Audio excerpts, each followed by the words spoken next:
Salutations friends, welcome back to my channel. Today's video I'm going to be doing a let's chat video. This is where I go through previous comments in older videos and kind of get a little bit more in depth in answering your questions or just kind of talking to you guys about things that you seem to want to talk to me about. So first things first, I hope you guys are all safe and taking care of yourselves and your loved ones. The last time I did one of these videos was back in February before this entire pandemic really went super global. I know it's been affecting everybody, so I really hope you guys are all well and just taking care of yourselves. Me personally, I've been out of work for almost a month. My job has been taking really good care of me, which is wonderful, but I hope everyone is at a good place and able to just take care of themselves and do what they need to do so that we can all get through this and come out on the other side stronger. Two things. First, one question for you guys and then answering one of the biggest questions I had in one of my videos in a while. My hair is obviously blue and kind of lilac at the ends right now. Once I can go get my hair done again, once everything's kind of normalized and is back to normal as we can be after this, I'm going to be redoing my hair. I don't know if I'm going to be going blue or if I should go a completely other color. I thought about purple, I thought about green, I thought about fire engine red.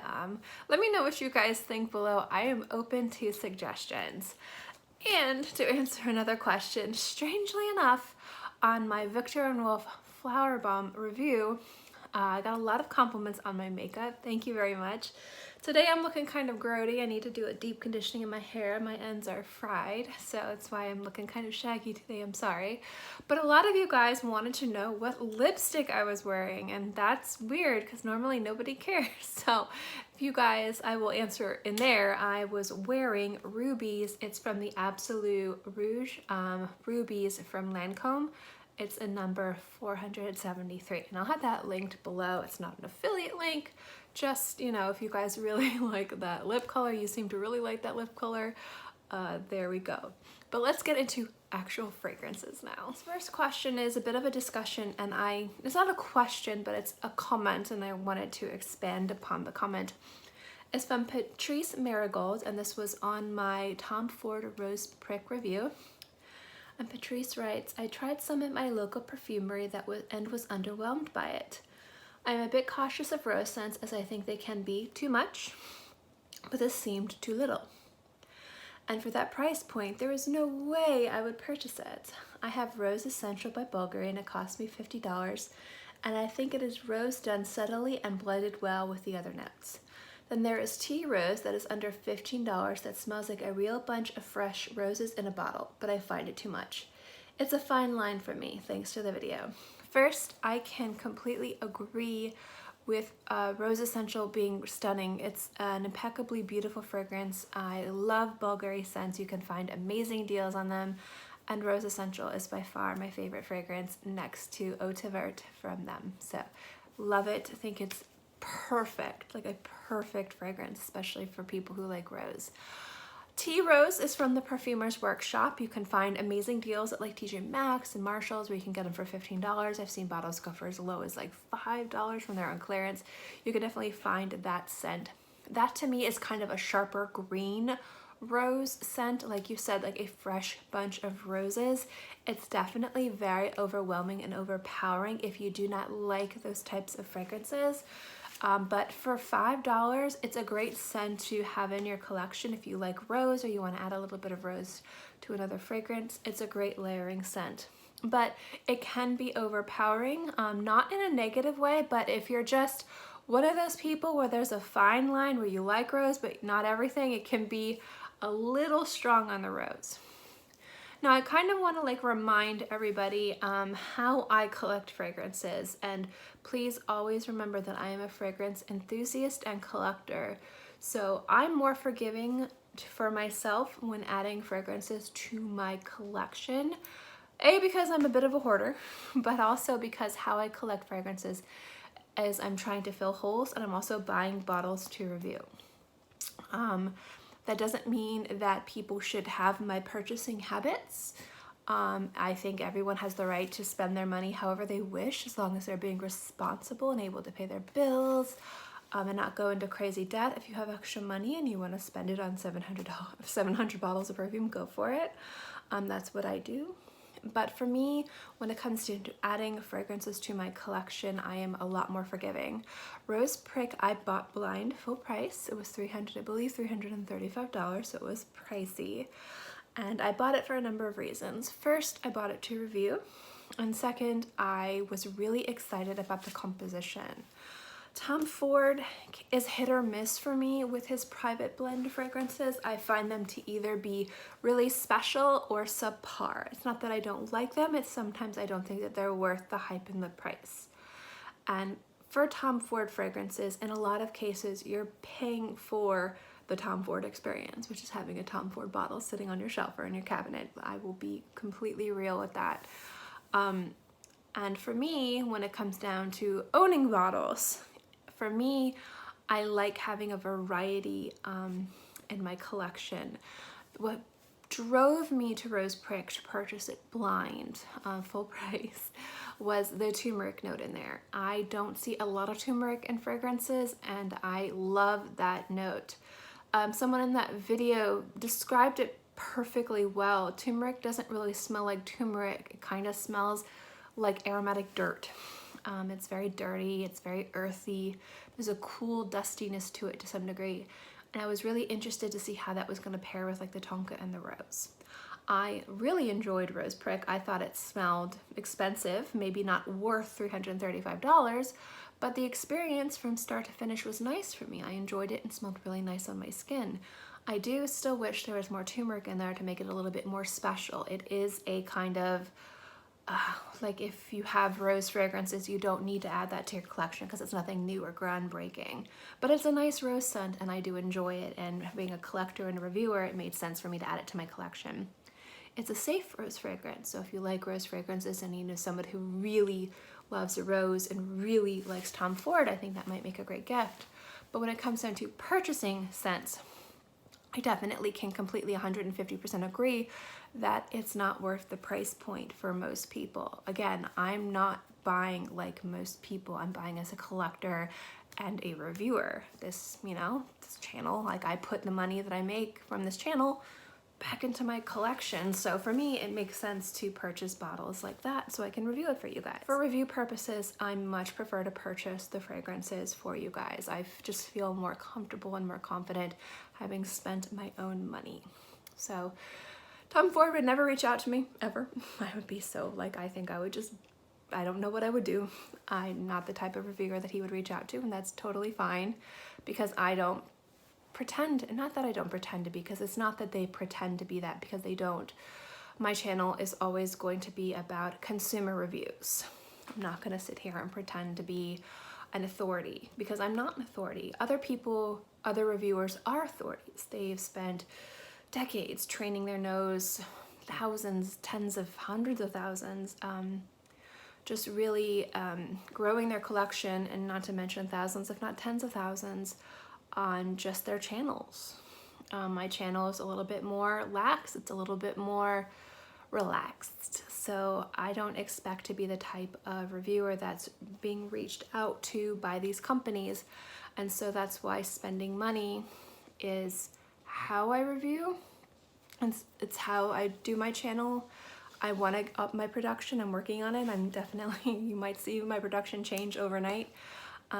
But when it comes down to purchasing fragrances, you're gonna see a lot of things on my channel where I purchase it and you're gonna be like, that's not worth the price. And that Rose Prick is one of those fragrances that I would not recommend blind buying it. I would not recommend it if you have a lot of rose fragrances in your collection and you just kind of want to have another one for the price point. You can definitely get something cheaper. Again, Rose Essential from Bulgari is fantastic. Ormond Jane has some beautiful rose fragrances.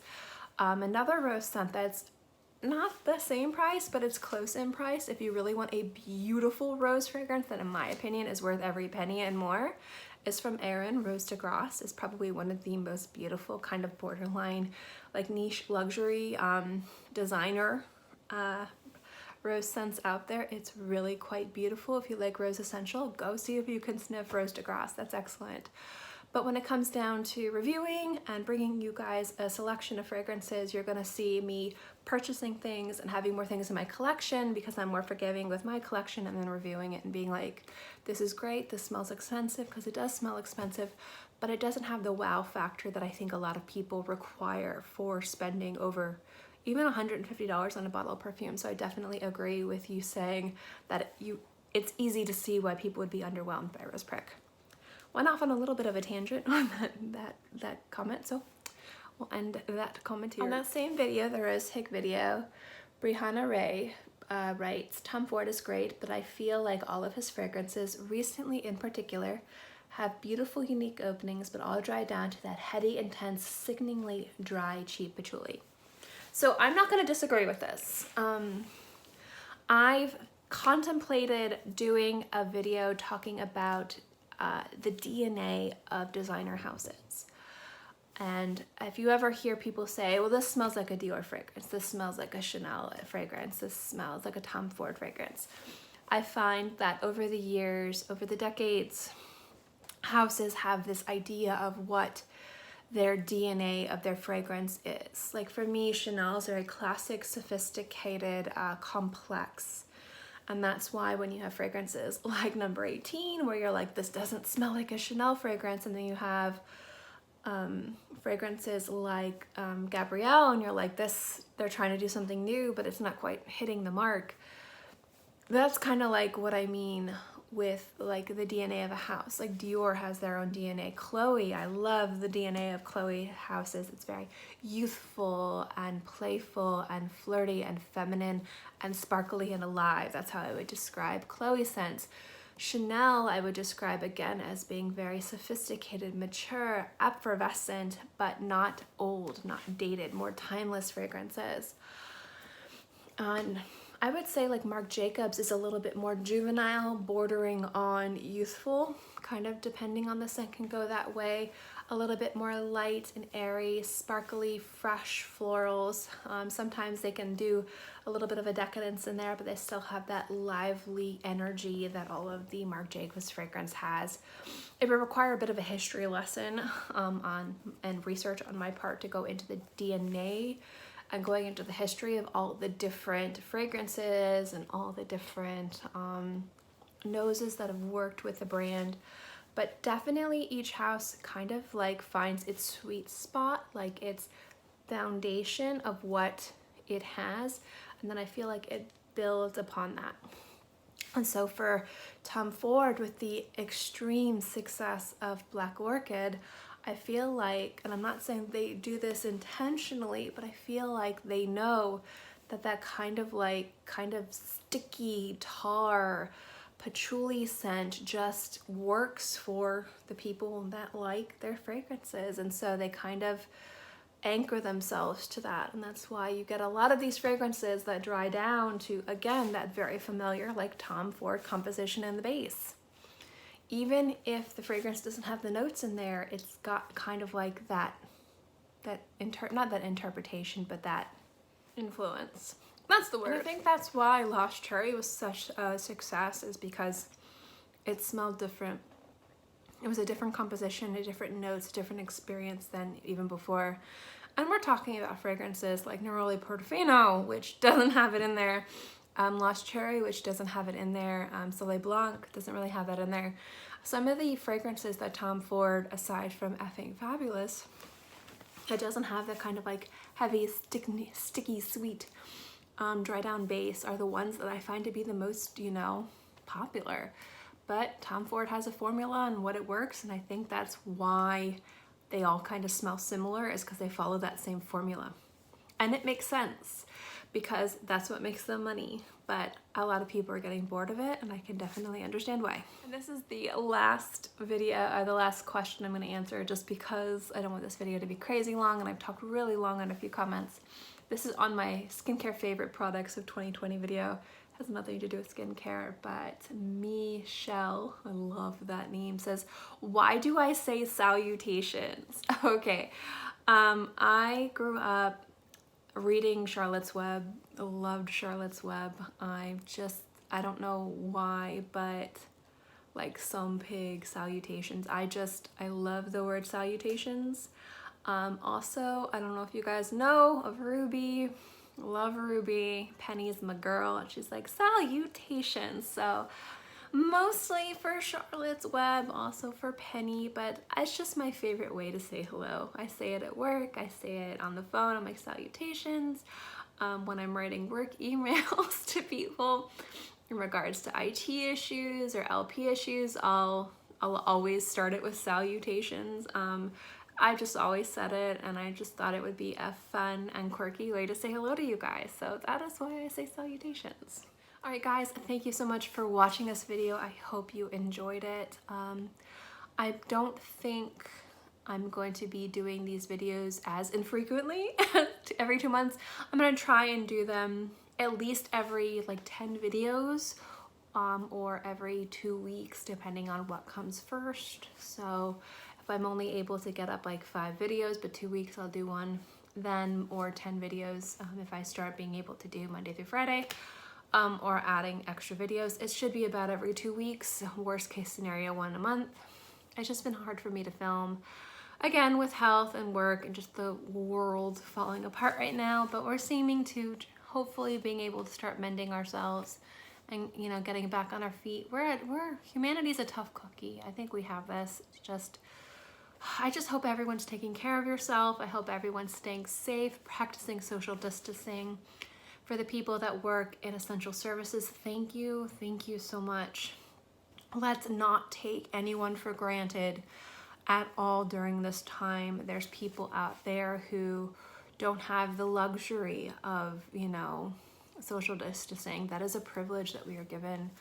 And so the people who are not afforded that privilege, let's just remember to be respectful of everybody. Let's remember to be respectful of everybody's needs, everybody's feelings. Remember to treat everyone with kindness and respect, because it's a very hard time for everyone.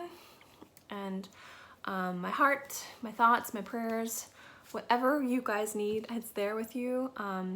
And I hope you guys have a good day. I hope this video was enjoyable to you. I hope it was a little bit of an escape. And I'm gonna end the video here. Thank you guys so much for watching this video. I hope you enjoyed it, and I'll see you next time.